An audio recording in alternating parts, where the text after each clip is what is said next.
안녕하세요. 저는 10년 전에 사별한 70대 남성입니다. 결혼 후 아내와 30년이 가까이 칼국수 장사하며 자식을 키웠죠. 하지만 갑작스럽게 병을 얻은 아내가 먼저 떠나버리자 저도 가게를 접고 혼자 작은 집에서 꽃을 가꾸며 외롭게 살았습니다. 그러다 몇 년 전 똑똑한 딸과 귀여운 손자가 함께 살게 됐어요. 적막하던 집에 아이의 웃음소리가 울려 퍼지니 그제야 사람 사는 집 같더군요. 오늘 제가 용기 내어 이 사연을 쓰게 된 건 며칠 전 손자 녀석이 이런 말을 했기 때문입니다. 할아버지, 엄마가 우리 동네에서 제일 좋은 의사래요. 그런 말을 자랑스럽게 하는 손자를 보니 문득 4년 전 일이 떠올라 가슴이 먹먹해졌거든요. 그날의 일을 생각하면 지금도 가슴이 아픕니다. 하지만 그 아픔이 있었기에 지금 이렇게 손자와 함께 행복한 나날을 보낼 수 있게 되었으니 인생이란 게 참 묘하다는 생각이 드네요. 그럼 지금부터 제가 겪었던 가슴 아프고도 기막힌 사연을 조심스럽게 털어놔 보겠습니다. 그날도 여느 일요일과 다르지 않았어요. 4월의 따스한 봄볕이 마당에 가득했고 저는 아내가 생전에 아끼던 화단에 물을 주고 있었습니다. 올해는 진달래가 유난히 예쁘게 피었네. 아내가 좋아했던 진달래를 보며 물 뿌리개를 들었습니다. 그렇게 화단에 핀 꽃 하나하나에 정성스럽게 물을 주다가 이번엔 제라늄 앞에 멈춰섰어요. 하나뿐인 외동딸이 의대에 합격했을 때 아내와 함께 심었던 꽃이었죠. 엄마 아빠 저 합격했어요. 그날 딸이 환하게 웃으며 달려오던 모습이 아직도 눈에 선합니다. 아내는 눈물을 글썽이며 딸을 꼭 안아줬고 저는 그런 모녀를 뿌듯하게 바라봤죠. 조용한 동네에서 의사가 나온다니 이웃 사람들도 자기 일처럼 기뻐해 주더군요. 그렇게 의대를 졸업한 딸은 한 종합병원에서 일하고 있었어요. 워낙 바쁜 일이라는 건 알지만 의사가 된 딸의 얼굴을 보는 건 하늘의 별 따기만큼 어려운 일이었습니다. 딸의 의대 합격을 축하하며 행복해하던 시절엔 제가 아내 없이 외로운 노년을 보내게 될 줄은 꿈에도 몰랐었죠. 그런 아련한 추억에 젖어 있을 때 갑자기 휴대폰이 울렸습니다. 일요일 오전에 전화가 오는 일은 드물었기에 놀라서 발신자를 확인했네요. 그랬더니 오랫동안 연락이 없던 동창에게서 전화가 왔더군요. 제약회사에서 근무하다 퇴직한 친구로 한때는 자주 만나던 사이였어요. 하지만 친구가 퇴직하며 귀촌하는 바람에 거의 10년 만에 연락이 온 것 같았습니다. 여보세요? 나야 태수. 친구의 목소리 뒤로 사람들이 시끄럽게 웅성거리는 소리가 들렸습니다. 그래 정말 오랜만이네. 잘 지내고 있지? 근데 뭐가 이렇게 시끄러워? 어디 복잡한 곳에 있나 보네? 뭐? 야 지금 그런 말 할 때야? 나 지금 네 딸 결혼식 왔는데 네가 왜 없어? 순간 저는 귀를 의심했어요. 물 뿌리기를 들고 있던 손도 멈췄습니다. 뭐? 그게 갑자기 무슨 소리야? 지금 호텔에서 수연이 결혼식이 열린다니까? 설마 몰랐던 거야? 생각지도 못한 말에 놀라며 손에서 물 뿌리개가 떨어졌습니다. 찰박 소리를 내고 물이 쏟아졌지만 신경 쓸 겨를이 없었어요. 이 사람이 자다가 봉창을 뗐나? 남자친구도 없는 애가 무슨 결혼을 해? 아니 진짜 모르고 있었구나. 사람을 잘못 본 거겠지? 전에 우리 수연이 본 지 오래됐잖아. 헷갈렸을 거야.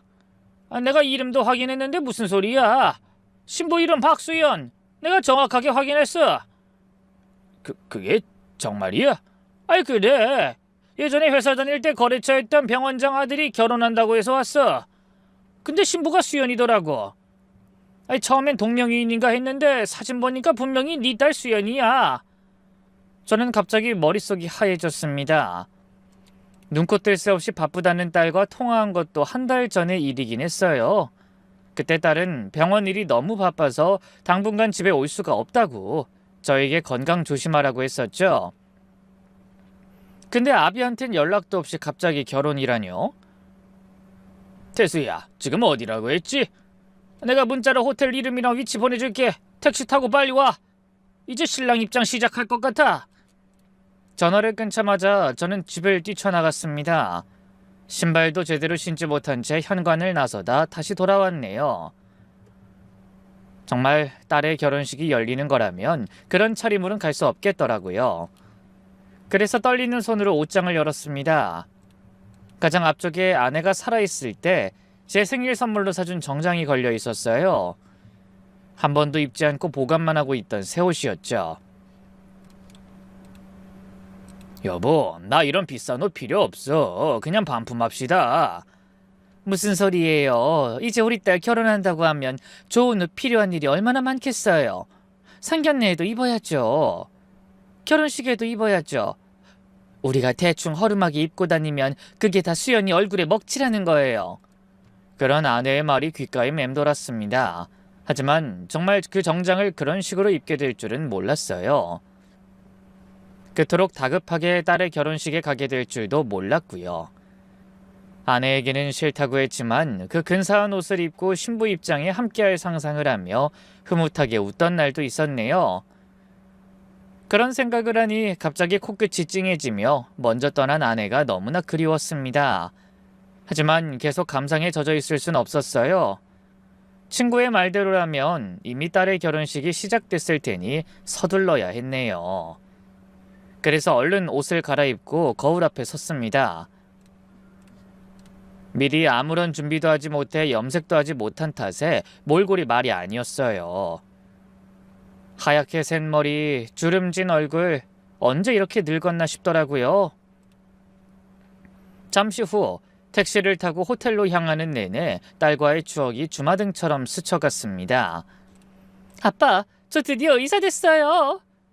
인턴 끝나고 레지던트 시작할 때 그렇게 기뻐하던 딸. 첫 월급 타서 제게 지갑을 선물하던 딸. 아빠, 그동안 고생 많으셨죠? 이제 고생 끝이에요. 제가 잘 모실게요. 그렇게 말도 예쁘게 하는 고맙고 기특한 딸이었죠. 근데 언제부터였을까요? 딸이 저를 멀리하기 시작한 게 종합병원에서 일하면서부터였나? 아니면 부모도 모르게 병원장 아들을 만나면서부터?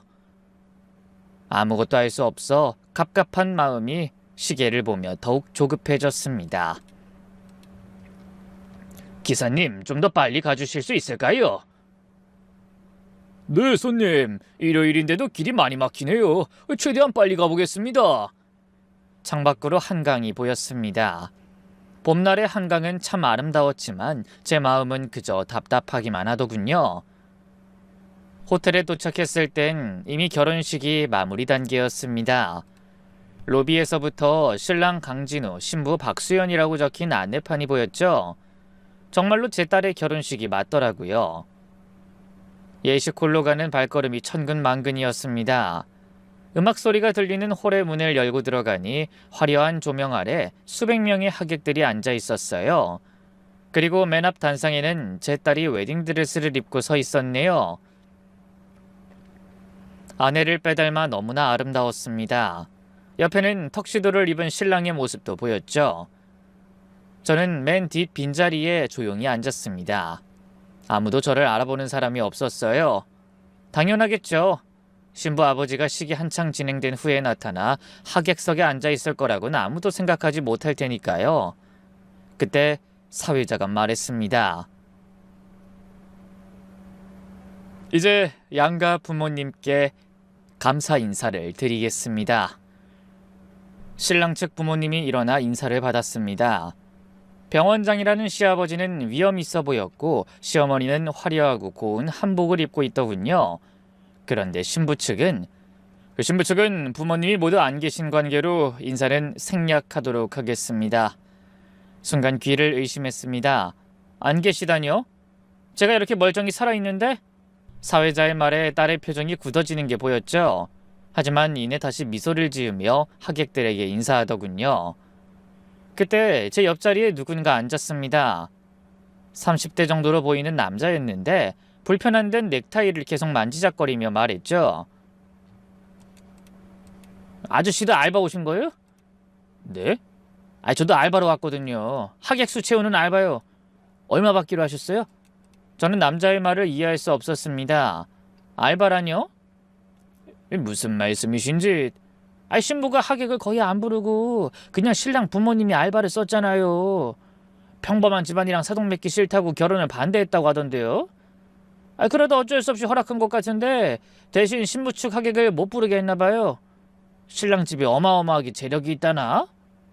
평범한 집안이라고요? 네. 신부가 아무리 의사라도 아버지가 너무 보잘것없는 사람이라 안 된다고 결사 반대했다던데요. 아까 신랑 측 친척들이 수근거리는 거 들었어요. 신랑 아버지가 병원장이라잖아요. 더 좋은 집안이랑 사돈 맺고 싶어 했는데 아들이 고집을 부려서 며느리가 미운털 단단히 박힌 것 같던데요. 이런 결혼을 꼭 해야 하나? 보잘것없는 아버지? 그럼 내가 사돈으로서 부끄러워 결혼식에도 부르지 않은 건가? 제가 충격받은 건 또 모르고 아르바이트하러 왔다는 남자가 계속 말을 이어갔습니다. 그래도 신부가 의사니까 병원에서 쓸모가 있어서 결혼은 시킨다나? 대신 처가는 아예 없는 걸로 하기로 했대요. 그래서 신부가 친인척 하나 못 부른 것 같아요. 제 주변을 둘러보니 정말로 신부 측에 제가 아는 얼굴은 거의 없었습니다. 있는 사람들도 어색하게 앉아만 있고 서로 대화를 나누는 사람이 없었죠. 제 딸의 결혼식인데 딸을 축하해주러 온 사람이 없다니 기가 막히더군요. 딸의 친구들도 가까운 친척들도 심지어 부모인 저까지도 딸을 축하해주러 오지 못한 겁니다.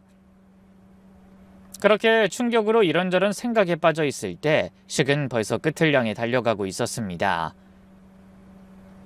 이제 신랑 신부가 행복한 미래를 위해 힘찬 행진을 시작하겠습니다. 신랑 신부 행진! 음악이 울리고 딸과 그 신랑이 팔짱을 낀 채 식장 끝으로 천천히 걸어왔습니다. 행복해 보여야 할 신부의 얼굴엔 그림자가 드리워져 있더군요. 딸도 이런 결혼이 마냥 마음 편하진 않았겠죠.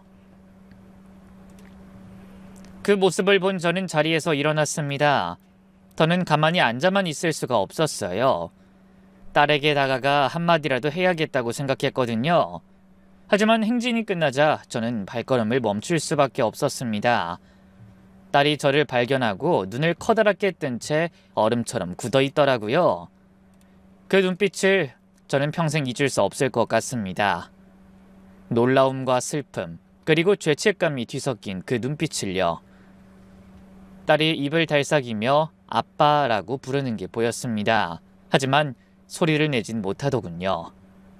그저 눈물만 그렁그렁 맺혔을 뿐입니다. 그 모습에 저도 모르게 딸에게 다가가 손을 뻗으려 했어요. 그런데 그때 이봐요, 거기 누구요?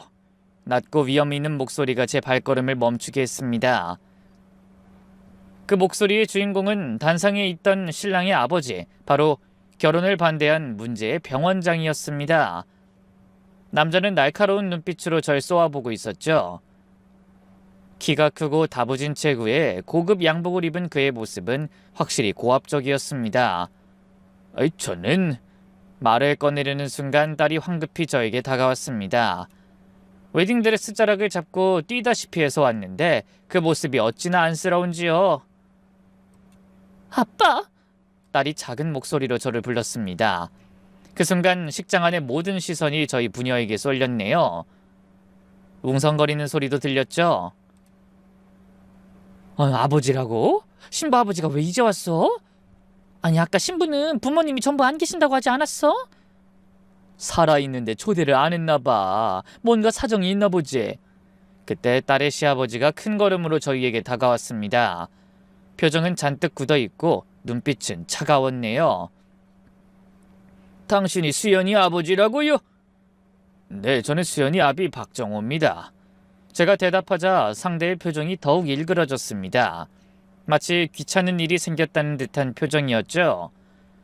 수연이 나랑 잠깐 얘기 좀 하자. 병원장이라는 남자가 딸의 곁으로 가서 뭐라고 속삭이는 것 같았어요. 저는 그 자리에 멍하니 서 있을 수밖에 없었죠.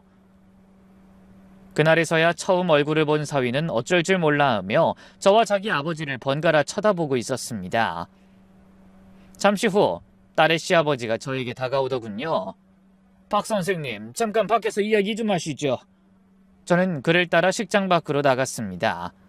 호텔 복도는 조용히 했고 저희 둘 외에는 오가는 이가 아무도 없었어요. 단도직입적으로 말씀드리겠습니다. 오늘은 조용히 가주시는 게 어떻겠습니까? 네? 그게 무슨 말씀인지. 박 선생님이 딸을 생각한다면 오늘은 그냥 가주시는 게 맞습니다. 아까도 들으셨지 않습니까? 이미 하객으로 꽉 찬 결혼식이 다 끝났습니다. 지금 아버지가 나타나면 저희나 수연이 체면이 뭐가 되겠습니까? 저는 당황해서 머릿속이 하얘진 채 되물었습니다. 아이, 제 딸 결혼식인데 왜 제가 이 자리에 있으면 안 되는 겁니까? 딸? 이젠 당신 딸이 아니라 우리 며느리입니다. 딸이 행복해지길 바라지 않나요? 솔직히 말씀드리면 애 앞날을 위해서라도 국수 장사나 한 아버지는 없는 게 나아요. 앞으로 수연인 진우와 함께 우리 병원을 이끌어가게 될 겁니다. 그때 얼마나 대단한 사람들과 인맥을 쌓게 될지 모르는데 고작 국수집 딸이라는 꼬리표가 수연이 발목을 잡으면 좋으시겠어요? 고작 국수집 딸. 그 말이 제 가슴에 비수처럼 꽂혔습니다. 그게 뭐가 어떻다고 이러십니까? 평생 정직하고 성실하게 일해 딸 자식 의사로 키워냈는데 제가 무슨 도둑질을 한 것도 아니고. 제 말을 들은 남자는 코웃음을 쳤습니다. 박 선생님, 상황 파악을 전혀 못하시는군요. 우리 병원은 이 지역에서 내로라는 병원입니다. 진우는 제 후계자고 수연이는 이제 그 집안의 며느리가 된 겁니다. 근데 장인어른이 그저 국수나 팔아서 먹고 살았다? 대체 그게 무슨 문제가 된다는 말씀입니까? 그게 제가 하나뿐인 딸의 결혼식도 보면 안 되는 이유가 되나요? 당연하죠. 우리 집안하고 격이 안 맞아도 너무 안 맞아요. 이미 수연이도 다 동의한 일입니다. 본인이 직접 아버지께는 결혼 사실 알리지 않겠다고 다짐하고 결혼식 진행했다고요. 저는 딸이 그랬을 리 없다고 믿고 싶었어요. 하지만 제가 없이 진행된 결혼식을 보니 현실을 인정하지 않을 수 없었습니다. 그래도 한 번이라도 딸과 이야기를 좀 하고 싶습니다. 안 됩니다. 보는 눈이 얼마나 많은데 무슨 소문이 날지 모른다고요. 결혼식에 초대도 못 받은 신부 아버지가 찾아왔다고 하면 이게 얼마나 큰 집안 망신입니까? 다들 이상하게 생각하다 수연이가 초라한 집안 출신이라는 게 단박에 들통날 거라고요. 그때 식장 문이 열리고 딸이 걸어 나왔습니다. 눈가가 빨갛게 부어있더군요. 아빠? 수연아. 죄송해요, 아빠. 제가 잘못했어요. 나중에 다 설명할게요. 그러니까 오늘은 그냥 가주세요, 제발. 딸의 말에 저는 얼음처럼 굳어버리고 말았습니다. 딸이 자기의 결혼식에 찾아온 아비를 돌려보내기 위해 애쓰고 있었으니까요. 하지만 그 목소리가 어찌나 간절한지 전 그만 할 말을 잃고 말았네요. 딸이 왜 이러는지 이해할 수 없었지만 제가 거기서 더 고집을 부리면 딸이 힘들어질 것만은 분명했습니다. 수연아, 어서 들어가거라. 사진 촬영해야 하는데 갑자기 신부가 안 보이면 하객들이 어떻게 생각하겠니? 그러면서 시아버지가 딸의 팔을 잡아 끌었습니다. 딸은 저를 한 번 더 바라보고는 억지로 끌려가듯 식장 안으로 들어갔죠. 그 멀어지는 뒷모습을 바라보며 전 그대로 자리에 한참을 서 있어야 했어요. 도저히 발걸음이 떨어질 것 같지 않았거든요. 그때 누군가 제 어깨를 두드렸습니다. 아이, 정우야! 익숙한 목소리에 돌아보니 저에게 딸의 결혼식을 알려준 오랜 친구가 서 있더군요. 친구는 걱정스러운 표정으로 절 바라보며 한숨을 쉬고 있었죠. 태수야. 저는 갑자기 목이 메어 말이 제대로 나오지 않았습니다. 그러자 친구가 억지로 말하지 않아도 다 안다는 듯 쓴웃음을 지어 보였네요. 다 봤어. 정말 기가 막히는구나. 어떻게 딸 결혼식에 아버지를 못 부르게 할 수가 있지? 나도 모르겠다. 장사해서 자식 키운 게 그렇게 숨겨야 할 만큼 부끄러운 일인지, 수연이가 나한테 왜 이러는지. 제 말에 친구는 어두운 얼굴로 말했습니다. 나도 제약회사 다니면서 병원장들 많이 봤는데 저 강병원장은 특히 유별나. 돈과 권력밖에 모르는 사람이다. 아마 수연이한테 엄청나게 압력을 넣었을 거야. 하지만 수연이가 그런 이유 때문에 부모를 부끄러워할 애가 아닌데. 정우야, 저 병원장이 운영하는 병원이 어떤 곳인지 알아? 의사를 그저 하찮은 부속 품으로 생각해. 마음에 조금만 안 들거나 자기 의견에 반대하면 거침없이 잘라버린다고. 악명이 높았지. 의사든 간호사든 저 병원장 앞에서 누구도 거절이란 걸 할 수 없어. 우리나라의 병원이 거기만 있는 것도 아닌데 왜 그런 부당한 대접을 받으면서 일해야 해? 저 강 병원장이 의료계에서 끼치는 영향이 어마어마해. 저 사람 눈 밖에 나서 잘리면 다른 곳에 취직은커녕 개업해도 제대로 살아남기 힘들다고 하더라. 어떻게든 밟아 놔야 직성이 풀리는 거지. 뭐? 아니 그렇게 지독한 사람이란 말이야? 친구의 말을 들으니 조금은 이해가 갔습니다. 딸도 병원에 계속 다니며 의사 생활을 하려면 어쩔 수 없었을지도 모른다는 생각이 들었죠. 하지만 한편으로는 그런 서슬퍼렇게 무서운 시아버지와 가족이 된 딸이 너무나 걱정됐습니다. 그래도 자기 가족들한텐 잘하겠지? 설마 수연이한테도 안 그러길 바라야지. 어차피 이렇게 하객들 불러 결혼식까지 마친 마당에. 지금 네가 수연이를 위해서 해줄 수 있는 건 조용히 지켜봐주는 일뿐인 것 같다. 그 말에 저는 쓸쓸히 고개를 끄덕였습니다. 그리고 무거운 발걸음을 옮겨 화려한 호텔을 빠져나왔어요. 친구는 말없이 그런 저의 어깨를 두드리며 말했죠. 정우야, 너무 상심하지 마. 수연이가 자리 잡으면 언젠가 찾아올 거야. 그렇겠지? 당연하지. 천륜을 저렇게 억지로 막는다고 끊어지나? 부모 자식정이 어디 가는 게 아니잖아. 친구와 헤어지고 집으로 돌아와 대문을 열고 들어서니 아침에 물을 주다만 화단이 보였습니다. 그 앞을 나뒹구는 물뿌리개도 그대로 있었죠. 저는 물뿌리개를 집어들고 다시 화분에 물을 주기 시작했습니다. 눈물이 났지만 꼭 참으며 아내가 듣고 있기라도 한 듯 중얼거렸네요. 여보, 오늘 우리 딸이 결혼을 했어. 당신이 그렇게 보고 싶어하던 수연이 웨딩드레스 입은 모습 봤지? 정말 예뻤어. 근데 나는 초대받지 못했네. 초라한 아버지라서 딸의 결혼식에 갈 수가 없었어. 그날 밤 저는 잠을 이룰 수 없었습니다. 딸의 어린 시절이 자꾸만 떠올랐거든요. 아빠, 난 나중에 커서 아빠랑 결혼할 거야. 뭐? 안 돼. 우리 딸은 아빠보다 훨씬 멋진 남자랑 결혼해야지. 대신 그때 아빠가 우리 딸 손잡고 신부 입장해 줄 거야. 정말? 약속할 거야? 당연하지. 아빠가 세상에서 제일 예쁜 우리 딸 손 꼭 잡고 걸어줄게. 그러자 딸이 환하게 웃으며 새끼손가락까지 걸자고 했어요. 하지만 저는 그 약속을 지키지 못했습니다. 아니, 지킬 수 없었죠. 다음 날 아침 딸에게 전화를 해봤습니다. 하지만 역시나 받지 않더군요. 신혼여행 중일 텐데 남편의 눈치를 보느라 연락을 받지 못하는 모양이었어요. 하는 수 없이 문자를 보냈습니다. 수연아, 아빠다. 어젠 갑자기 찾아가서 미안했다. 너를 곤란하게 할 생각은 없었어. 아빠는 네가 행복하면 그걸로 됐다. 내 걱정하지 말고 건강하게 잘 살아라. 답장은 오지 않았고 그렇게 한 달이 지났습니다. 그때까지도 딸에게서는 아무런 연락이 없었고 저는 평소처럼 화단을 가꾸며 하루하루를 보냈네요. 동네 사람들이 딸 결혼 소식을 물어볼 때마다 애써 웃음으로 넘겨야 했습니다. 우리 의사 선생님은 만나는 사람 없어요? 이제 나이가 제법 찼는데. 아, 예. 수연이 우리 동네 자랑이잖아요. 결혼하면 꼭 동네 잔치 하셔야 합니다. 글쎄요, 뭐 요즘은 조용히 하는 게 대세라던데. 전에 없던 거짓말이 늘었습니다. 하지만 어쩔 수 없었죠. 딸의 결혼식에 초대받지 못했다는 사실을 어떻게 말할 수 있겠습니까? 그러던 어느 날 우편함에서 작은 봉투 하나를 발견했습니다. 보낸 사람 이름은 없었지만 딸의 글씨체였죠. 저는 떨리는 손으로 봉투를 열었어요. 아빠 죄송해요. 전 정말 나쁜 딸이에요. 하지만 저도 어쩔 수 없었어요. 제가 의사로 계속 일하려면 시아버지 말씀을 들을 수밖에 없었거든요. 언젠가 꼭 다시 찾아뵐게요. 그때까지 건강하세요.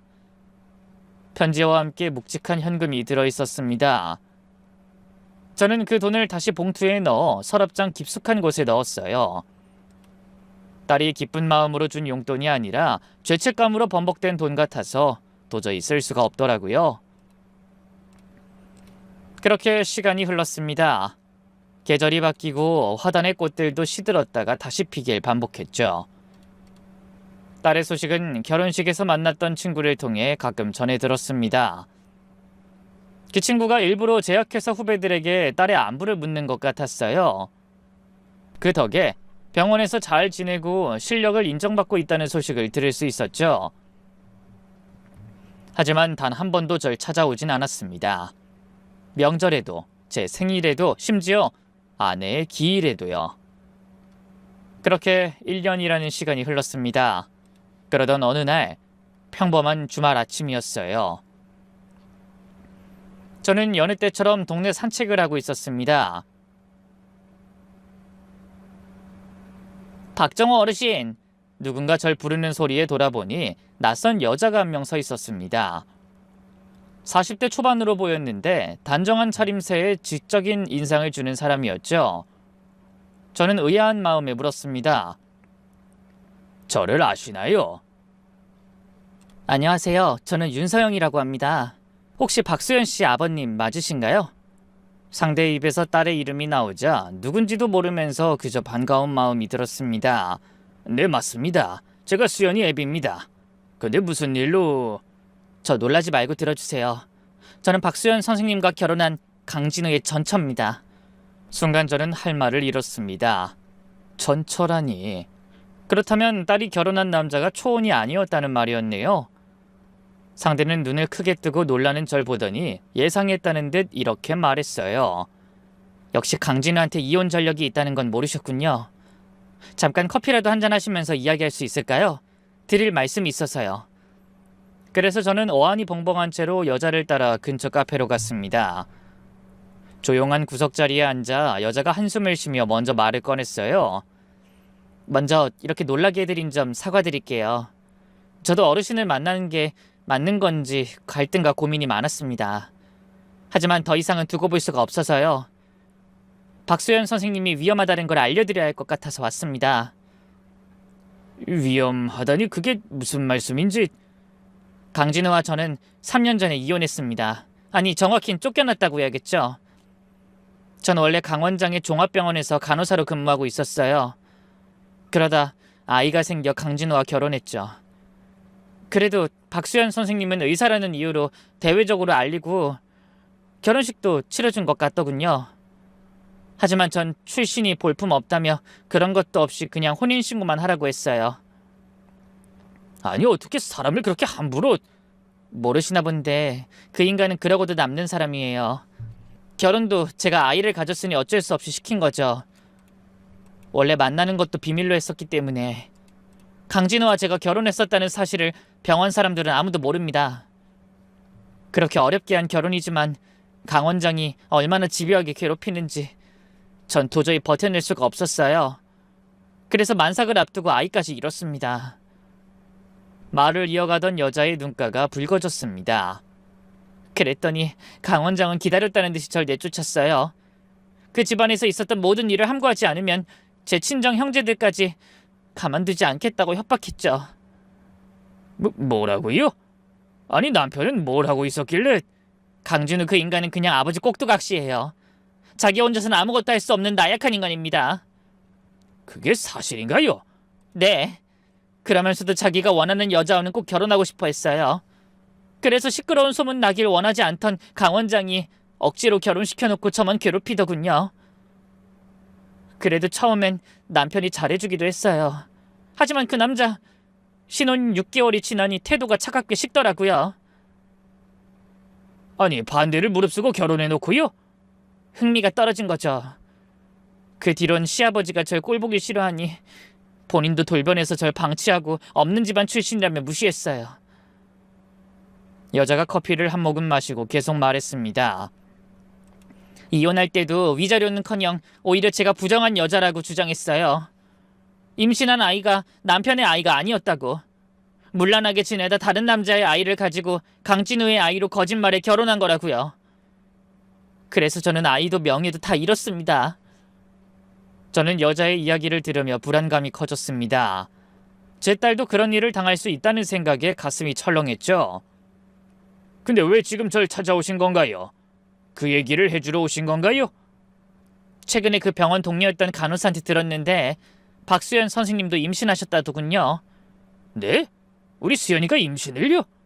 저도 처음 듣는 소식이었습니다. 하지만 손주가 생긴다는 기쁨보다 걱정이 앞섰죠. 저는 강병 원장이 운영하는 병원에서 심각한 일들이 일어나고 있는 걸 알고 있어요. 그래서 그 일을 제보할 생각입니다. 네?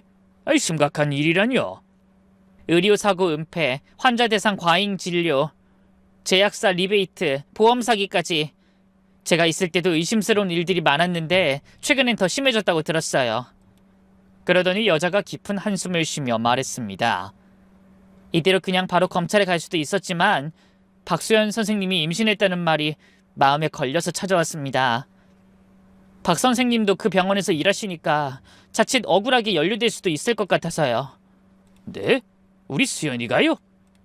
사실 전 아직도 그 인간들이 무서워요. 그래서 그렇게 당하고도 그냥 죽은 듯이 살아보려고 했습니다. 그런데 그 인간들이 그렇게 놔두질 않아요. 저를 부정한 여자로 낙인 찍은 것도 모자라 제가 혹시라도 그 집안에서 겪은 일을 들춰낼까봐 의료계엔 발도 못 붙이게 하고 있어요. 네? 아니, 이혼한 지금까지도 괴롭힌다는 말입니까? 네. 그래서 저도 이제 가만히 있지 않을 겁니다. 뭘 어떻게 하려고? 지렁이도 밟으면 꿈틀한다는 걸 보여줘야죠. 그래서 혹시 사건이 터지면 박소연 선생님한테 불똥이 튀어 조사를 받게 될지도 몰라요. 그때 충격받으실까봐 미리 찾아온 겁니다. 그러면서 자리에서 일어났습니다. 그러지 않길 바라지만 만약 저처럼 박소연 선생님에게도 위험한 상황이 오거든 어르신이 꼭 지켜주세요. 전 그때 절 보호해줄 부모님이 안 계셨거든요. 그래서 그 인간들의 횡포를 고스란히 참아낼 수밖에 없었어요. 여자는 눈물을 훔치며 저에게 꾸벅 인사하고 자리를 떠났네요. 그 뒤로도 저는 한참을 그 자리에 앉아 있었습니다. 딸이 임신했다는 소식, 그리고 병원의 비리, 머릿속이 너무나 복잡했어요. 집으로 돌아와 딸에게 전화를 걸었습니다. 하지만 여전히 받지 않았죠. 그래서 또다시 문자를 보냈어요. 수연아, 아빠다. 오늘 너에 대한 이야기 들었다. 임신했다며? 축하한다. 그런데 걱정도 되는구나. 제발 한 번만이라도 만나자. 그랬더니 이번엔 답장이 왔습니다. 아버지, 죄송해요. 지금은 못 만나요. 너무 걱정하지 마세요. 제가 알아서 잘할게요. 전 잘 지내고 있어요. 그런데 며칠 후 우려하던 일이 일어났습니다. 딸의 시아버지가 운영하는 병원이 검찰 수사를 받게 됐다는 소식이 들린 겁니다. 며칠 전 찾아왔던 여자가 전한 말 그대로였어요. 의료법 위반, 보험 사기, 리베이트 등 여러 혐의가 있다고 했죠. 아마 굳게 결심한 여자가 검찰에 제보한 게 틀림없는 것 같더라고요. 그 말을 전하며 친구가 이런 말도 덧붙였어요. 아유, 드디어 터졌구나. 사실 업계에선 소문이 무성했거든. 강병 원장이 너무 욕심을 부려서 언젠간 문제가 될 거라고. 우리 수연인 괜찮을까?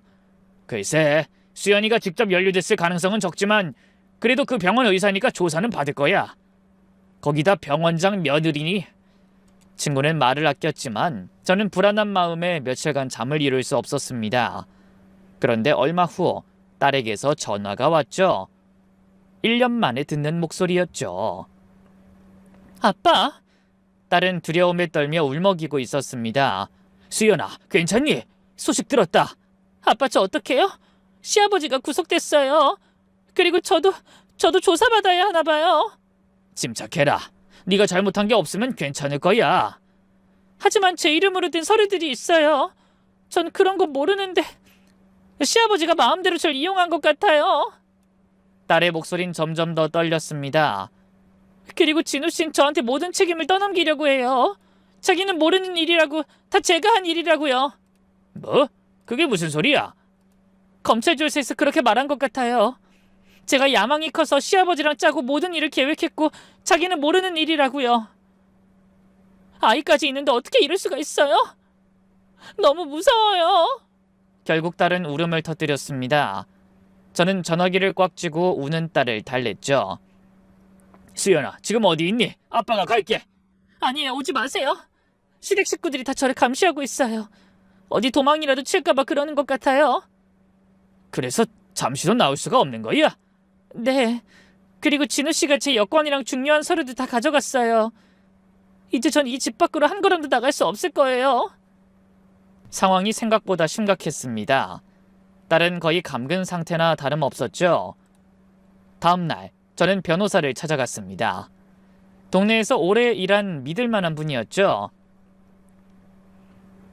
박 선생님, 따님이 정말 아무것도 모르고 이용만 당한 거라면 끝까지 싸워봐야죠. 하지만 무죄를 증명할 증거를 찾아야 해요. 증거라니 어떤 증거를 말씀하시는 건지. 일단 따님이 그런 비리에 관여하지 않았다는 증언을 해줄 동료들이 필요합니다. 그리고 강병 원장이 며느리를 이용했다는 증거를 찾아야죠. 전 그날부터 딸을 돕기 위한 방법을 찾기 시작했습니다. 그래서 함께 일했던 병원의 간호사들을 찾아다녔죠. 다행히 거의 모든 간호사가 딸이 결백하다는 걸 알고 있었어요. 박수현 선생님은 정말 좋은 의사예요. 환자들을 진심으로 대하셨고 과잉 진료 같은 건 절대 안 하셨어요. 맞아요. 오히려 병원장이 압력을 넣어도 환자에게 필요 없는 검사나 처방은 안 하셨죠. 그것 때문에 병원장님은 항상 못마땅히 하셨지만요. 하지만 공개적으로 증언하겠다는 사람은 많지 않았습니다. 모두 강병원장의 보복이 두려웠던 거죠. 그러던 중 한 간호사의 도움으로 병원장의 전직 비서였던 사람과 연락이 닿았어요. 그 사람은 모든 비리를 알고 있었고 병원장을 말리다가 눈밖에나 해고당한 사람이라고 하더군요. 그제야 한가닥 희망이 보이는 것 같았습니다. 하지만 그때 딸에게서 다급한 목소리로 전화가 왔어요. 아빠, 저 어떡하면 좋아요? 저 의사 면허 정지 처분 받을 것 같아요. 검찰에서 절 비리의 주범 중 하나로 보고 있대요. 뭐라고? 진우 씨가 검찰에서 모든 게 제 주도로 이루어졌다고 진술했는데 시아버지까지 모든 걸 제가 하자는 대로 한 것뿐이라고 했나 봐요. 제가 밀고 나가는 통에 어쩔 수가 없었다고. 그건 명백히 제 딸을 희생양으로 만들려는 음모였어요. 어쩌면 처음부터 이런 일이 생겼을 때 제 딸을 이용하기 위해 든든한 배경 없는 우리 딸을 며느리로 들였을지 모른다는 생각이 들었네요. 병원장이 소름 끼치는 큰 그림이었죠. 아빠, 저 혼자 이 일을 감당하기 너무 힘들어요. 도와주세요, 제발. 1년 만에 연락한 딸이 저에게 도움을 청했습니다. 저는 망설임 없이 대답했죠. 그래, 아빠가 어떻게 해서든 도와줄게. 넌 절대 혼자가 아니야. 하지만 상황은 점점 더 나빠졌습니다. 모든 죄를 딸에게 미룬 병원장의 아들이 자신의 아이를 가진 딸을 버리고 혼자 해외로 도주한 겁니다. 결국 검찰 조사와 모든 사람의 비난을 오롯이 딸 혼자 감당해야 하는 처지가 된 거예요. 게다가 홀몸도 아닌 상태로 말입니다. 저는 억장이 무너지는 기분이었죠. 저는 딸이 걱정돼 더는 참지 못하고 병원장의 집으로 찾아갔습니다. 하지만 문전박대 당하기 일쑤였어요. 병원장의 부인은 문도 열어주지 않고 인터폰에 대고 고래고래 소리쳤죠. 여기가 어디라고 자꾸 찾아와서 불난 집에 부채질하는 거예요? 당신 딸이 우리 집안을 다 망쳤다고. 그게 무슨 소리입니까? 당신 남편하고 아들이 저지른 일을 왜 우리 딸이 다 책임져야 합니까? 아이까지 가진 며느리를 이렇게 억울하게 만드는 법이 세상 천지에 어디 있습니까? 억울하긴. 이런 일이 생긴 것도 다 당신 딸이 우리 집안에 들어와서야. 어울리지도 않는 계집애가 주제도 모르고 내 아들을 넘봐서 망조가 든 거라고. 그때 2층 창문에서 딸의 얼굴이 보였습니다. 많이 야위고 초췌해 보였죠. 임신한 몸으로 그런 스트레스를 받고 있으니 얼마나 힘들까 싶어 가슴이 미어졌습니다. 수연아! 제가 소리쳤지만 시어머니가 딸을 창문에서 끌어당기는 게 보였어요. 그 모습을 보니 더는 지체할 수 없다는 생각이 들었죠.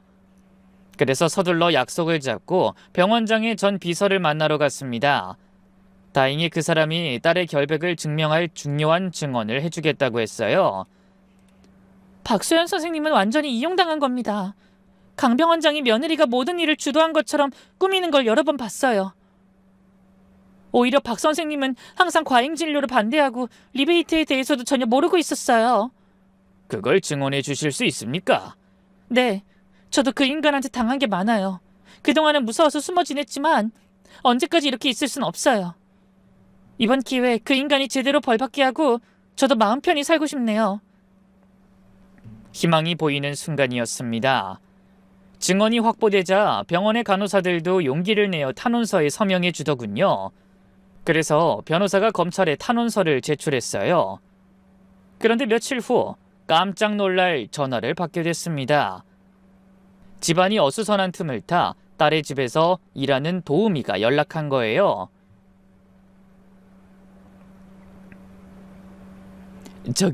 저는 박 선생님 집에서 일하는 사람이에요.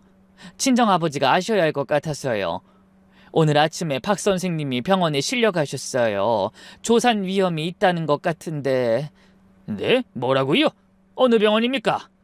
저는 도우미에게 거듭 고맙다고 인사한 뒤 허둥지둥 병원으로 달려갔습니다. 그러자 병실에 들어선 저를 보며 딸이 눈물을 글썽였어요. 얼굴이 어찌나 창백한지 심장이 쿵 내려앉는 기분이었죠. 아빠! 링거를 맞고 있는 배가 불룩한 걸 보니 더욱 안쓰러운 생각이 들었어요. 수연아, 괜찮아? 스트레스를 너무 받았나 봐요. 조산 위험이 있대요. 절대 안정을 취해야 한다고. 그때 딸의 시어머니가 병실로 들어서다 날카로운 목소리로 소리쳤습니다. 아니, 당신이 왜 여기 있어? 내 딸이 아픈데 당연히 와야죠. 딸? 결혼했으니 이제 우리 집 며느리라고 몇 번을 말해. 그리고 이 모든 게 당신 딸 때문에 일어난 일이라고. 애가 얼마나 복이 없으면 시집 온 지 1년 만에 온 집안을 이렇게 풍비박산나게 만들어? 그 말에 딸이 울먹이며 말했습니다. 어머님, 제발 그러지 마세요. 아버지는 아무 잘못 없잖아요. 닥쳐! 집안 망신 다 시켜놓고 그깟 애 하나도 조용히 못 낳아서 이 와중에 병원에까지 쫓아다니게 만들어? 그때 의사가 들어와 중재했습니다. 환자가 절대 안정을 취해야 합니다. 이렇게 소란스러우면 아이와 산모 모두 위험해요. 계속 이러시면 면회 금지 조치 취하겠습니다. 딸의 시어머니는 투덜거리며 나갔고 저는 딸의 곁에 남았어요. 아빠, 저 정말 너무 억울해요. 전 아무것도 한 게 없는데. 알아. 아빠가 꼭 우리 딸의 결백 밝혀줄게. 하지만 어떡해요? 진우 씨는 도망가고 시아버진 절 모함하고 모든 화살이 다 저를 향해 있어요. 딸은 눈물을 흘렸습니다. 임신한 몸으로 감당하기엔 너무 큰 시련이었죠. 그때 결정적인 증거가 나왔습니다. 딸이 입원한 사이 그 집을 압수수색한 검찰에 병원장 아들이 도주하면서 놓고 간 예전 휴대폰이 발견된 거예요. 검찰은 그 휴대폰으로 주고받은 문자 메시지를 복구해 강 병원장과 그 아들이 비리를 주도했다는 사실을 알아냈죠. 그리고 그 일에 제 딸을 어떻게 이용할지에 대한 계획이 적나라하게 적혀 있는 것도 밝혀냈습니다. 그러자 갑자기 검찰의 수사 방향도 바뀌기 시작했어요. 이제 조금만 있으면 제 딸의 억울함도 금방 풀릴 것 같았죠. 하지만 딸의 건강은 계속 악화됐습니다. 스트레스로 인한 조산 위험이 높아져서 하루하루 약으로 버티며 힘든 시간을 보내야 했죠. 저는 매일같이 병원에 찾아가 그런 딸의 곁을 지켰어요. 아빠, 저 아이를 잃으면 어떡해요? 그런 일은 없을 거야. 넌 좋은 엄마가 될 거다. 그렇게 되도록 너희 엄마가 반드시 지켜줄 거다. 좋은 엄마요? 저는 제 앞가림도 못하는데. 아니야. 넌 충분히 강해. 이 모든 걸 견뎌내고 있잖아. 그로부터 얼마 후 드디어 수사 결과가 발표되었어요. 어찌나 떨리던지 주먹을 쥔 손바닥에 피가 맺힐 정도였죠. 그러면서 얼마나 수많은 기도를 했는지 모릅니다. 제발 딸과 제 손주를 살려달라고 세상의 모든 신에게 빌고 또 빌었네요. 그 기도가 하늘에 닿은 걸까요? 다행히 딸은 모든 누명을 벗고 무혐의 처분을 받게 됐습니다. 딸의 결백이 밝혀진 겁니다. 하지만 이미 딸은 너무 많은 것을 잃고 너무 큰 충격을 받았어요. 의사로서의 명예에도 큰 타격을 입고 믿었던 남편에게도 배신당했죠. 병실로 돌아가니 딸이 울고 있었습니다. 아빠, 저 이제 무혐의래요. 근데 왜 기쁘지가 않죠? 그동안 너무 힘들었으니까 그런 거야. 이제 다 끝났어. 괴로운 기억은 전부 잊고 새로 시작하기만 하면 돼. 새로 시작이요? 하지만 전 이미 너무 많이 망가졌어요. 사람들은 여전히 절 의심의 눈초리로 보고 제가 어떤 처방을 내려도 믿지 않을 거예요. 그렇지 않아. 넌 분명히 죄가 없다는 게 밝혀졌어. 그리고 이 모든 일도 어차피 시간이 지나면 다 잊힐 거야. 중요한 건 네가 남은 인생을 얼마나 떳떳하게 살아가냐는 거야. 그런데 그날 밤 딸의 상태가 급작스럽게 나빠졌습니다. 의료진이 급히 달려와 그런 딸을 살펴보다 소리쳤죠. 당장 수술해야 할 것 같아요. 어서 준비하세요. 그렇게 응급수술이 시작되었고 저는 수술실 앞에서 초조하게 기다렸습니다. 딸의 시어머니는 보이지 않더군요. 얼마나 긴장했는지 숨쉬는 것도 잊을 지경이 됐을 때 갑자기 안에서 아이의 울음소리가 들렸습니다. 그리고 곧이어 의사가 나오며 말했죠. 축하합니다. 건강한 손자입니다. 산모도 안전합니다. 감사합니다. 정말 감사합니다. 저는 결국 그 자리에 주저앉아 오열하고 말았습니다. 감사함과 안도감, 그리고 지난 시간의 아픔이 한꺼번에 밀려왔거든요. 그렇게 우여곡절 끝에 손자가 태어난 후 딸은 시댁과 완전히 연을 끊었습니다. 일부러 그랬다기보다 경황이 없어 손주에게 신경 쓸 정신이 없었을 거예요. 딸의 시아버지는 구속돼 징역을 살게 됐고 아들은 국제적인 수배자가 됐거든요. 그 바람에 병원도 문을 닫고 시어머니도 쪽박을 찬 채 행방이 묘연해졌다더군요. 아마 그토록 남의 시선을 신경 쓰던 사람이니 체면을 구기며 살고 싶지 않아 어딘가로 도피한 게 아닌가 싶더라고요. 딸은 일주일간 입원해 건강을 회복한 후 곧장 집으로 왔습니다. 저는 심사숙고해 평판이 좋은 산후도우미를 들여 딸의 회복을 도왔죠. 그 뒤로 제가 직접 준혁이라고 이름 붙여준 손자는 지금까지 건강하게 잘 자라주고 있습니다. 그 사건 때 가까스로 의사면허 정지 위기를 넘긴 딸은 고민하다 동네에 작은 개인 병원을 개원했어요.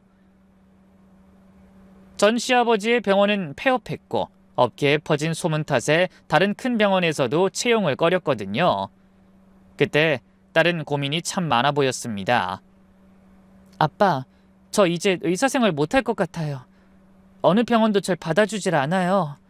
수연아, 취직할 생각만 하지 말고 우리 동네에서 작게나마 개원을 하는 게 어떻겠니? 동네에서요? 하지만 아무리 작게 하더라도 개원이라는 게 돈이 한두 푼 드는 게 아니에요. 아빠가 엄마랑 하던 칼국수집 정리하면서 모아둔 돈이 있어. 크진 않아도 작은 병원은 열 수 있을 거다. 네? 그게 어떤 돈인데 제가 무슨 면목으로 그 돈에 손을 대요? 저는 제 욕심 때문에 아빠를 결혼식에 부르지도 않았는데. 그게 무슨 소리야? 네가 이렇게 멀쩡히 곁에서 버텨주는 것만으로도 얼마나 고마운 일인데. 결국 며칠을 고민하던 딸은 제 뜻을 받아들이기로 하고 동네에 작은 내과를 열었습니다. 병원의 간판을 달던 날 저는 뭉클함에 눈시울을 붉혔어요. 그 모든 시련을 극복하고 다시 당당하게 의사로서의 첫 발을 내딛는 딸이 자랑스럽더군요. 아빠 덕분에 자가도 제 이름으로 된 병원을 열게 됐어요. 저 이제 그 누구에게도 휘둘리지 않고 제가 하고 싶은 진료 마음껏 할 수 있을 것 같아요. 그래, 이제부터가 의사로서의 진짜 시작이다.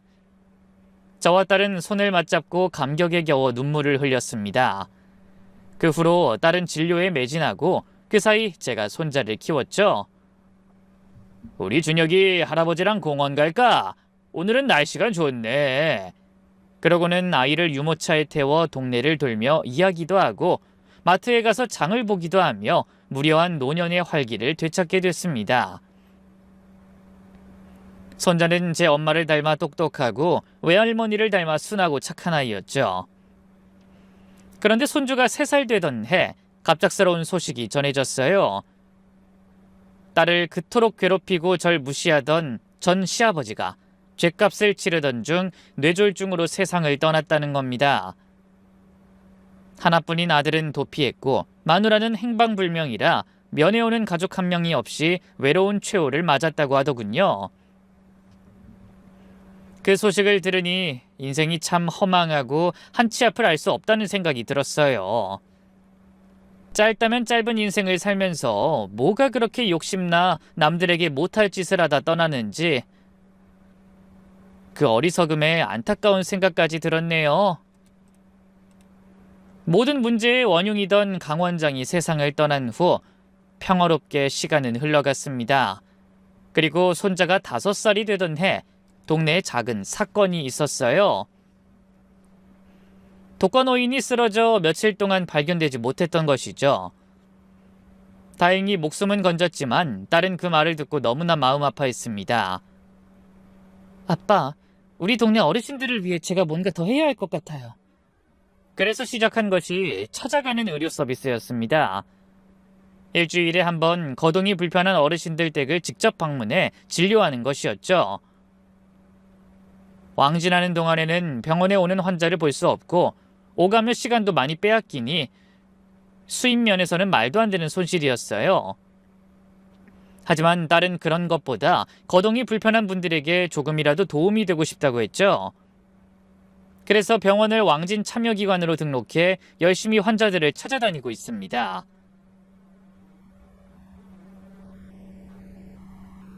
이게 진짜 의사지.